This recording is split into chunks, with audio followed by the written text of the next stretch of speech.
Mike Posner is here. I'm so excited. How are you, Mike? I'm well. How's everything going? Hey, man, it's like life is intense, bro.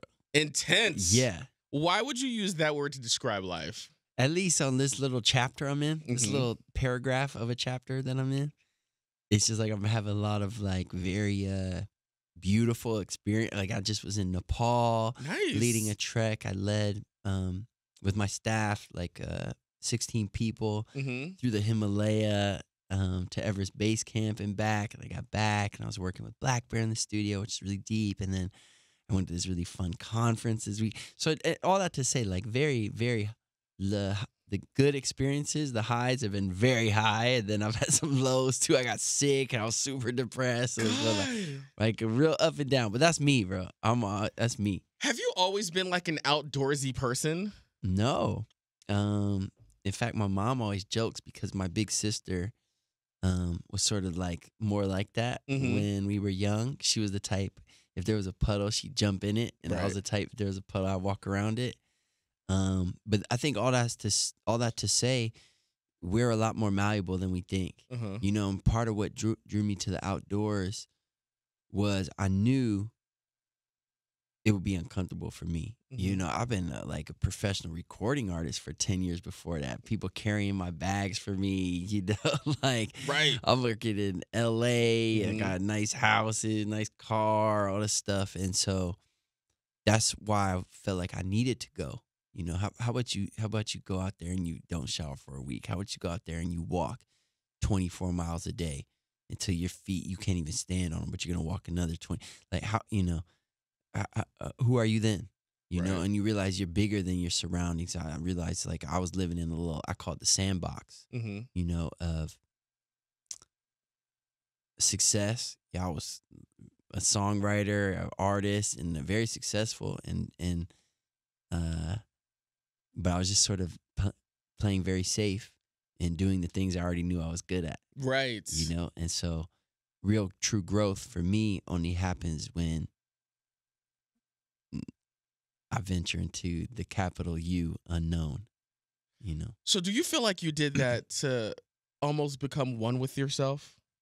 Yeah, in some ways, or maybe like a different sort of metaphor would be to discover a larger part of myself, a part of myself I didn't know was there, a tougher part of myself, a part of myself I was actually proud of.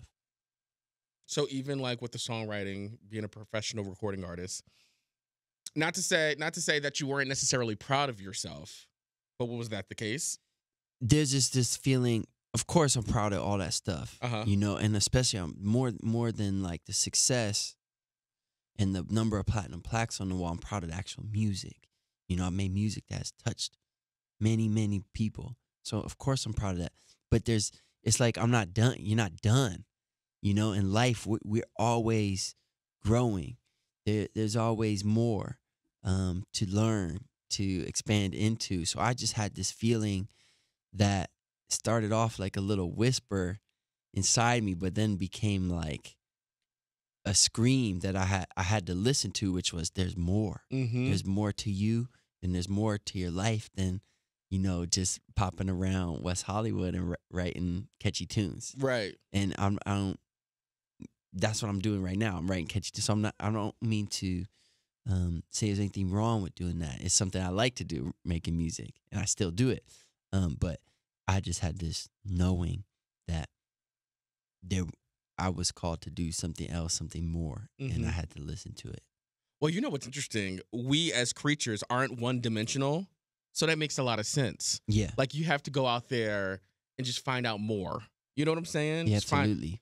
do more, find more, be in tune with yourself. Do you feel like it brought you back to not necessarily write better songs, if that makes sense, but did it change your writing style going out there and observing all of the things that you've seen? Oh, yeah. Because, you know, Quincy Jones said the deeper the human you are, the deeper the musician you are. That's true.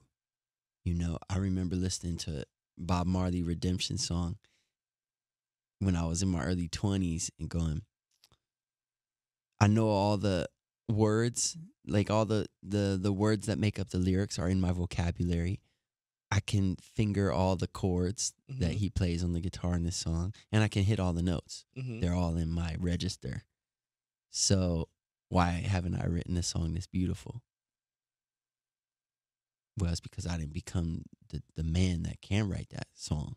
So there's an element of artistry, that a deeper level of artistry that can only be reached by human growth, not practicing. Practicing is important too, but it takes you to another level. Absolutely. You know, like it's hard to when you look at it from like year to year. Well, okay, like the year before it's hard, but it's hard to see the difference. But when I zoom out on my entire career, which started 2009, so that's 13 years ago. I was a college student. My songs were about chasing girls, smoking weed, partying, drinking. When I listen to that music, the change, and I listen to music I put out now is not subtle at all.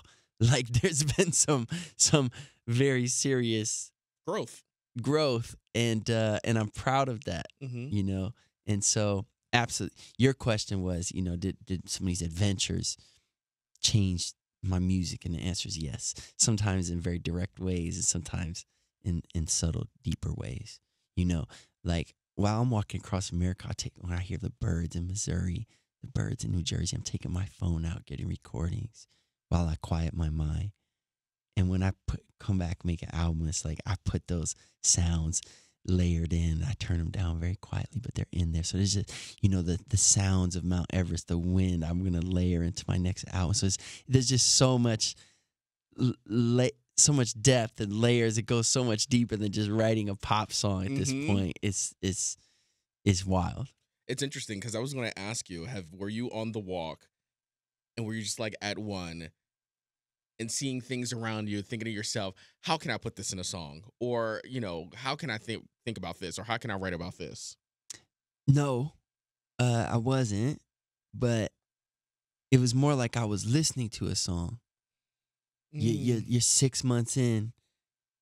Or excuse me, the whole thing was 6 months. You're 3 months in and you're in Missouri and your feet are hurting in a way you've never felt your feet hurt before, but yet you're still going.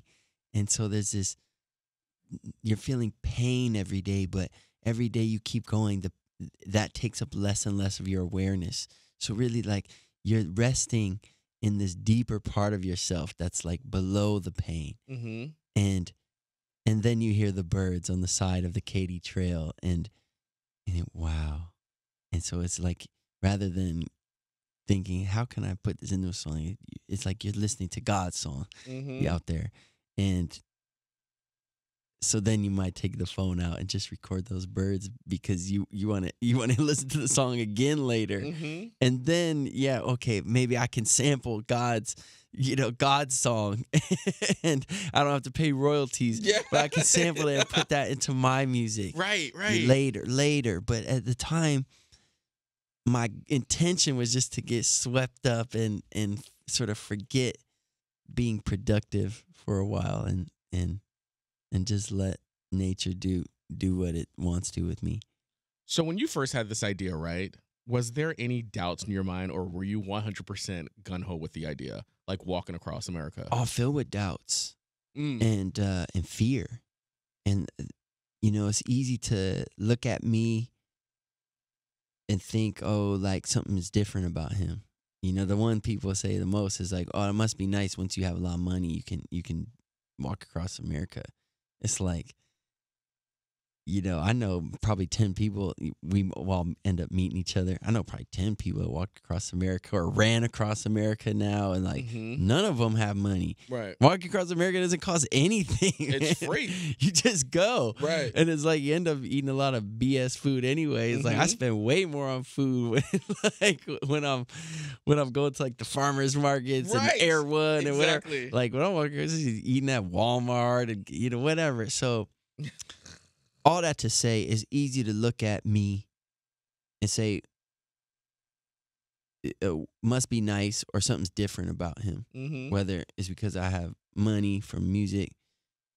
And mind you, it's not like someone I woke up, somebody just gave me a check. Right, It's right, like right. I made this. You work career. hard for Anyway, it. so it's that or now that I'm done with it, I was already successful to think, oh well, he just show up and goes, and he's got a different gene, or his mind works differently than mine, and Mm-hmm. it's like, no, man. Like when I started on the East Coast, but I was living in LA before that for a few months. And so we had to drive. Before I started, we drove from California across America to New Jersey. What do you think I'm thinking on the third day of that drive? I don't want to do this. This is insane. Yeah. This is insane. Look how far we're driving 8 hours every day, and we're already halfway.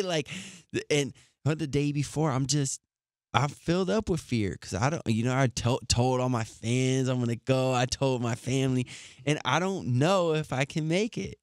I think I can make it, but I don't know. It's part of why I wanted to do it, was to dwell in that place where I don't know. It was like if I just go to the studio for X amount of days a year, like, I'm gonna have a hit song. Right. I know what's gonna happen. Right. Whether it's for another artist or me. Like, there's no growth there. So I want to go see what happens. If I try this thing, I don't know. But to say, where there were no doubts, it would just be ridiculous. And I'll tell you another story.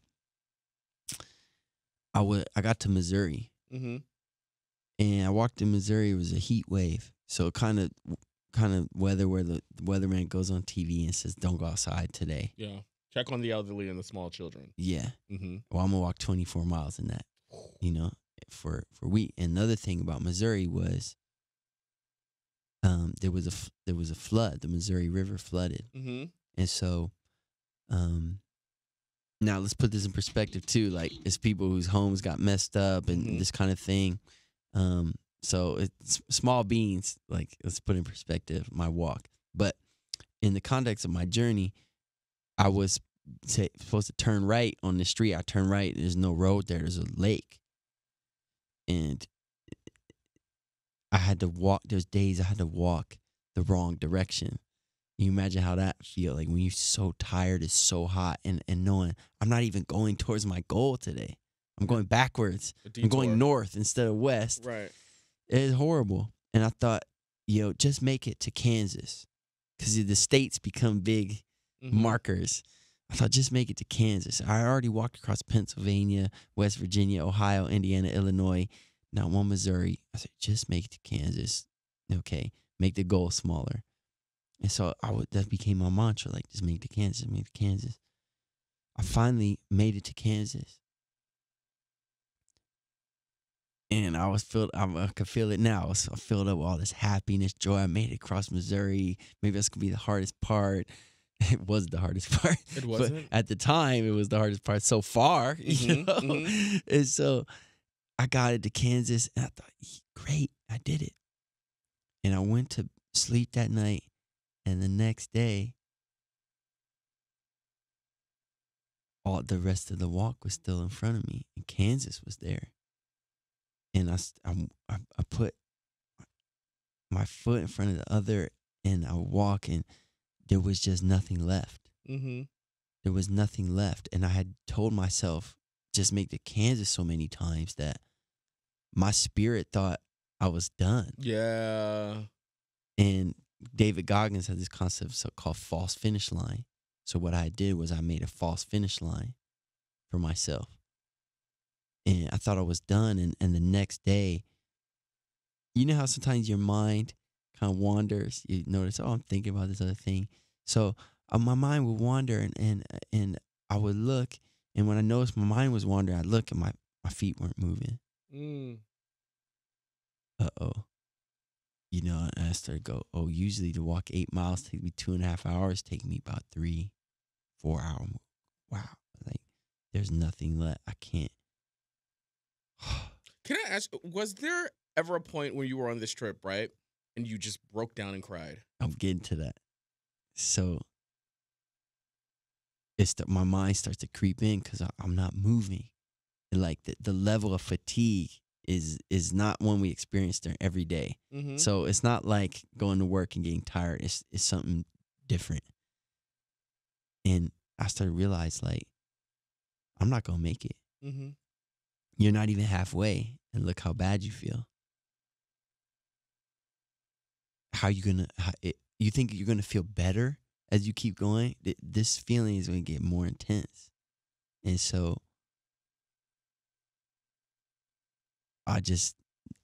it wasn't that I wanted to quit. It was in that moment I realized I didn't have what it took, or I didn't have what it was going to take to finish. So, okay, what do you do with that? And there's a feeling of shame also, because I had told everyone I'm doing this thing. People are telling me they're inspired by me, and I was thinking, it's like, I didn't want to quit. I never wanted to quit, but I was like, I don't have enough in the tank. Mm-hmm. I'm not strong enough. And so what do you do with that? Well, one, it was clear to me, you have to sort of like break it down again. It was clear to me that I was really tired. So, okay, take a day off. So before you quit, just rest. And then usually I would take 1 day off a week. So I'm going to take 2 days off, which was like real weird. 2 days off. And then once I slept, sort of like I start to make distinctions. Right. Okay, you have extreme pain in your feet. You have probably dehydration. You have probably you're not eating enough. Mm-hmm. That's why you're so tired. And that gets separated from this whole story of, it's only going to get worse. Mm-hmm. It's you don't have what it takes. All these things are mental extrapolations on top of physical sensations. Right. Physical sensation is pain, extreme fatigue, dehydration. These are real. That's actually happening. But all these stories of you're not going to make it, it's going to get even worse, those are mental spin-offs of like the actual movie that's playing. Mm-hmm. And so once I was able to make those distinctions, I go, okay, when drink this morning, let's walk another day. So I walked another day, and I realized, okay, I actually feel better than the day before. And I kept going. And I got back on the road, And so these are like little kind of superpowers, when you start to be able to learn the difference between discomfort and pain and what Jack Kornfield calls suffering. The difference between pain and suffering. Pain is like part of life. If you're human, you get pain, non-negotiable. All of us go through, like stub your toe, or like even right now, maybe a little backache, little shoulder thing is part of life. But suffering is optional. That's when the mind starts weaving stories around your pain and trying to convince you that it means something, that it means you can't make it, that it means you're weak, that it means anything at all. That's you don't have to listen to that voice. Did you just see me? Yeah, you lit up. My mind was blown. You saying that, because it's true. It's your mind trying to create the narrative around the pain that's going on around you. Correct. And there is no narrative. Right. In capital R reality, there's no narrative. There's just pain. Yeah. And so when you start separate those two, well, then you can actually create a narrative if you want. Mm-hmm. I started to do that. I go, what type of savage, what type of superhero mother effer feels that and decides to keep going? Who even decides to do this in the first? Who gets nominated for a Grammy and decides to walk across America? What type of woo? Mm-hmm. So he started to, okay, I'm going to weave my own story, which is also not true in capital R reality, but it's a more empowering thing to help me get towards my goal. Keep going. All right, so you put your feet in the Pacific. You end up California, right? Mm-hmm. There has to be a great feeling of accomplishment when that happens. Yeah. Okay. So, because I remember that boomerang specifically. Yeah. You walking in the Pacific, you finally made it. You got the beard, the long hair. You know what I mean? How did that feel? It's so interesting. I like I said, like I walked 2,851 miles, 6 months and 3 days. Got bit by a poisonous rattlesnake in the middle, kept going. I dove on October 18th, 2019. I dove face first in the Pacific Ocean, and with the saltwater waves crashing over me, my loved ones on the beach. I expected I would feel accomplishment, like you said. But interestingly, I felt something completely different, which was possibility. I thought, wow, if I could do this, what else can I do? Did you become overjoyed with emotion?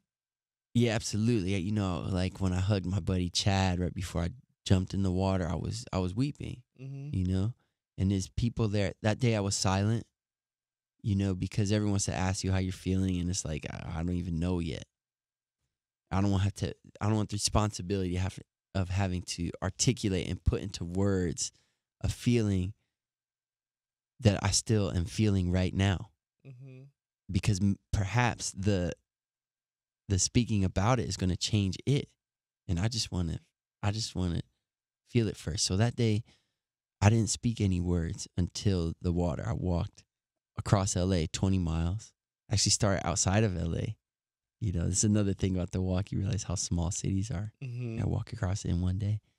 I thought it was so big, you know. So I got to the beach, and there was 30 people there waiting for me that I loved, each one of them. And so as I went down the line, hugging each one of them, this is tears for sure. Especially the ones that I felt like I had been in communication with and knew what I'd been through. That acknowledgement, reflection back of someone going, I know what you just did. I see you. That was emotional. But I got in the water, and they're cheering for me, screaming. I'm swimming out there, and there's kelp on my legs, you know, and it's like, I don't feel done. I don't feel done. Not even a little bit. I'm like, I have a line in one of my songs that say, beginnings always hide themselves in ends. Beginnings always hide themselves in ends. So here I was at an end, but it didn't feel like an end to me at all. And so what I said, I'm not going to make the mistake like I made at Kansas, the false finish line, because this whole walk is a false finish line. This is the beginning of the next part of my life. And so what I did was I called Coach Marcelo. He's this wild guy, boxing gym in Venice. And on the walk, I wake up at 4 every day because I walk through the summer. It's hot, so I got to be moving at 5. Now, you don't do morning radio? Did you ever do morning radio? Well, I fill in sometimes. You had a year like that, or you get up anyway, so it's nothing for you. But I said, what I don't want to happen is me just become like a fat old white dude who talks about this walk he did back in the day.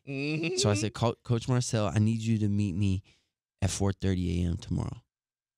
And I'm jacked up, right? Like my body is hurt. What I need, I know physically I need rest, but I needed my spirit, my mind, and my body too a little bit. Go, hey, mother effer, we ain't done. So next day, 4:30. Were you in the gym? In the gym with Coach Marcel, and we hit bags, we hit mitts, and I worked hard. So go, okay, you know, this we starting, you know. How much sleep did you get the night before? Probably a good amount. You know, that whole time I was just I would walk. I'd try to be in my bed at like 7 p.m. or 8, you know, as much as I can't remember exactly when I went to bed that night. I'm talking about when you called the coach, right? Yeah. That night, you're on the beach, you called him. How much sleep did you get that night? Yeah, I can't remember exactly. But it didn't matter. It didn't matter. You know, I was going to be there because I needed myself to know, my mind and my spirit to know we're not done. Even though I'm not trained to become a professional boxer, but I got to wake up, do something hard. I want to lose that because I'd wake up, do something hard for 6 months every day. So the next incarnation of the journey was 2 weeks later. I met my friend Colin in Oregon, and we climbed a mountain, climbed Mount Hood. I'd never worn crampons before. I never held the ice axe. He kind of taught me to. I go, okay, I got a dream. Nobody knows it yet. I talked to him about it. I go, how do I keep getting better at this? He goes, you got to meet Dr. John. So I go meet Dr. John. I became Dr. John's pupil, his apprentice. And next year and a half, John has a great line. He says, train for climbing mountains by climbing mountains. Right? Train for climbing mountains by climbing mountains. So that's what we did. Next year and a half, I climbed 71 mountains. And the 72nd was, and this was my goal that I hadn't told him about, was I wanted to climb the tallest mountain in the world, Mount Everest. And so after that year and a half, I found myself in Nepal at Everest Base Camp looking up at the big one. Were you like stressed? Yeah, dude, absolutely, because it's like... I mean, after 71 mountains, I would be like, all right, I think I got this. Well, I knew I had all the skills to climb the mountain, but the thing I wasn't sure, I didn't know about was the height, because you can't go as high as Mount Everest. It's the tallest. And so what makes it so hard isn't that there's like a lot of crazy moves. In fact, in my training, I did a lot of crazier moves than you had to do on Everest. It's the sheer altitude, because when you start getting up that high, 23,000 feet, 24,000 feet, 25,000 feet above sea level. That's the height they fly from here to Vegas. Correct. 26,000 feet. The body starts doing weird things. Right. So that was the part I didn't know about. And mind you, also, people are going up before you. They might make a different decision about weather. We were very patient.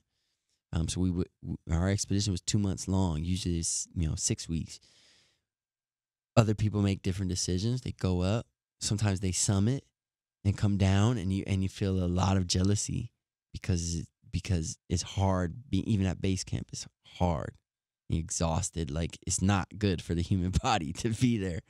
And so you used to feel jealous, FOMO. Like, man, they get to go home. But then so other people go up and don't come down. They die. Is that the mountain where you see like random bodies? Yeah. And so then you start thinking, well, what am I doing here?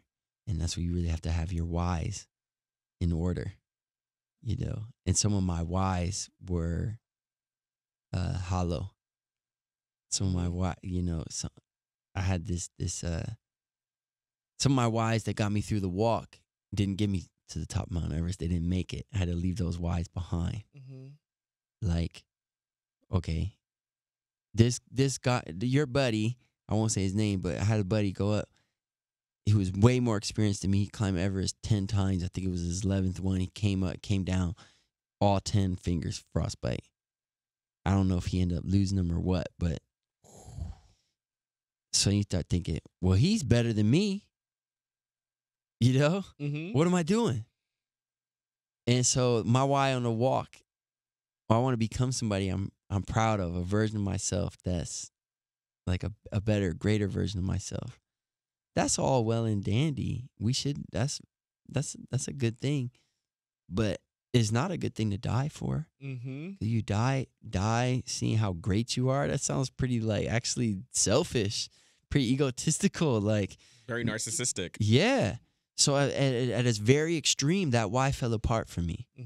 It no longer was something that was pushing me up the mountain. It was pushing me down. It's like, oh, you actually here for that reason is BS.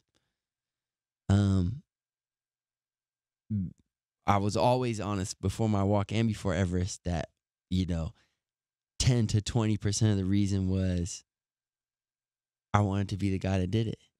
So I knew 10 to 20% for both those projects was overtly egotistical. And I'm honest about it with everybody before I went. I said, like, if I say there's none of that mixed in, I'm lying. Mm-hmm. So I'm not going to lie or just say some of that's mixed in. It's not the main reason, but it's in there a little bit, right? Well, that reason obviously is BS, right? We don't even need to talk about that. So that, again, became something that wasn't pushing me up the mountain, but down. The only thing I had left was my word, my integrity. So I try to live life in a way that my word means something. If I say I'm going to do this, I do it. If I say I'm going to meet somebody at this time, try to be there at that time. And so for things big and small, my word, my integrity are important to me. And that, I remember being at Camp 2. It's my least favorite place on earth. It's impossible to sleep. It's avalanches like in the vicinity. It's scary. God, I hate that place. I remember thinking, I don't want to die here. I can't die here. There's more music inside me. But I'm going to do this because I said I was going to do this. It's the only thing I had left. The only why that survived Mount Everest. Because I said I was going to do it. I said I was going to do it. And I'm going to be in integrity with my word. Mm-hmm. I gave my word to my coach, myself. And I knew the risk before I got there really well. I researched the heck out of this thing. I mean, I knew the death rate, the summit rate. I knew I'd interviewed people that had been there, everything. I knew the risk before I went, and I was comfortable with it, and I committed to it. So now you're here. You're seeing the risk up close, so it's emotional, and you want to turn around all stuff.